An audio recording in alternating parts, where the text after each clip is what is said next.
Sang Pitulung Panglimbang 5 menit dina Minggu ka-6 Paskah tanggal 10 Mei tahun 2026 kapetik saka Injil Yohanes bab 14 ayat 15 tekan ayat 21. Satemeni manungsa mun ora bisa madeg dewi. Saderma conto kanggo bisa tampil murmat wae, dheweke butuh sandangan kang mujudake asil tenaga lan pamikirane liyan. Menawa gelem mawas diri kanthi jero, mbuh langsung mbuh ora langsung, satemene manungsa tansah kaket jroning rerangken geguyuban karo liyan. Kanthi tembung liya, manungsa butuh keterlibatane liyan. Manungsa butuh pitulungane liyan. Jroning perkara rohani, manungsa uga butuh cawe-cawene liyan. Ora amung cawe-cawene pepadha manungsa, ananging cawe-cawene Allah kang Maha Kuwasa. Sebab urip karohanen mono kejaba luwih wigati, ananging uga luwih angel lan luwih njlimet tinimbang urusan kadonyan. Nadyan urip kadonyan luwih enteng, ora sithik wong kang ora saguh ngadepi bot repoting urip. Marga ing donya uga dumadi maneka perkara kang nimbulake masalah. Ing kahanan kaya mengkene iki manungsa mligine para pendherek dalem Gusti mbutuhake Sang Pitulung kang kejaba nuduhake lan ngiguhake nanging uga nuntun lan jangkung dheweke. Kaya yang waosan dina iki Gusti Yesus banget paham marang persoalane para murid. Sapungkur dalem, para murid bakal ngadepi maneka perkara kang ndadekake para murid mau goreh, cilik ati, kepara malah nganti nglukru. Iki jalaran para murid bakal kinuya-kuya dening wong-wong Yahudi amarga tetep nuhoni piwulang dalem Gusti.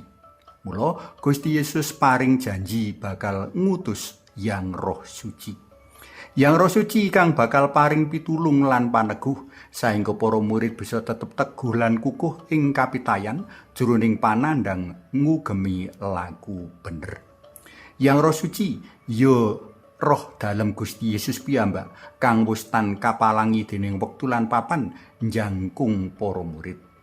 Wawasan kapisan dadi bukti konkret, dadi bukti nyata kaya ngapa nadyan Gusti Yesus sacara badani ora rawuh ana ing tengah-tengahing para murid, ananging saguh yasa pangeram-eram kaya dek jaman panjenengane sugeng biyen, malah luwih saka iku. Liwat Santo Filipus, Santo Petrus lan Santo Yohanes, roh dalem Gusti Yesus nyebarake warta kabajikan. Para tresna pelem kinasih, kanthi ngantepake tekad minangka pendherek dalam Sang Kristus mligine sawise nampa sakramen-sakramen suci, awake dhewe wis kanugrahan Yang Roh Suci, Sang Roh Pitulung. Ketuk saiki kita bisa ngliwati maneka prakara ora luput karo karya dalem Yang Roh Suci. Mula sawise kadunungan Yang Roh Suci, awake dhewe tinimbalan dadi paraga pitulung kanggo sapa wae kang lagi nandhang karepotan, nandhang kabingungan, nandhang kasangsayan lan sak piturute. Pitulung kang ngugemi sesanti, sepi ing pamrih, rame ing gawe. Dudu pitulung kang sarwa milik lan mbati. Suwawi sami munjuk kunjungasmu dalem Yang Rama so Yang Putra tuwin Yang Roh Suci. Amin. Gusti Yesus kawula munjuk sembah nuwun awit nugroho Yang Roh Suci ingkang sampun kawula tampi ing prastawa baptis lan krisma.